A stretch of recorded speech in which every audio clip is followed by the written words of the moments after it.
ক্ষুদ্র উদ্যোক্তা এক নারীর কাছ থেকে ৭ লাখ টাকা গ্রহণের অভিযোগের তীরে জাতীয় নাগরিক পার্টির এনসিপির কেন্দ্রীয় সদস্য মোহাম্মদ ইমামুর রশিদ। ভিডিওটি ভাইরাল হওয়ার পর থেকেই চলছে ব্যাপক আলোচনা সমালোচনা। তবে অভিযুক্ত ইমামুর রশিদের দাবি এই অর্থ তিনি ডোনেশন হিসেবে গ্রহণ করেছেন। কিন্তু এই দাবি নিয়ে প্রশ্ন তুলেছেন গণ অধিকার পরিষদের সাধারণ সম্পাদক রাশেদ খান। তিনি বিষয়টি ভিন্ন খাতে প্রবাহিত করার অভিযোগ এনেছেন। সোমবার নিজের ফেসবুক আইডিতে রাশেদ খান লেখেন, আজকে নিশ্চয়ই একজন নেতার স্ক্রিনশট লক্ষ্য করেছেন।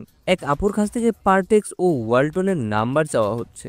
নতুন বন্দোবস্তে এটা কোন সিস্টেম যে কোম্পানিগুলোকে কল করে পার্টি ফান্ড চাওয়া?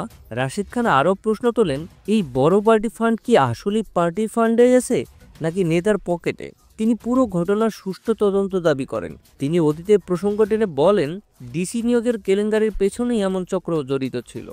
এমনকি এনসিটিভিতেও গাজী সালাউদ্দিন তানভীরকে দায়িত্ব দেওয়া হয়েছিল, কিন্তু তার গুরুরা আজও ধরাছোঁয়ার বাইরে।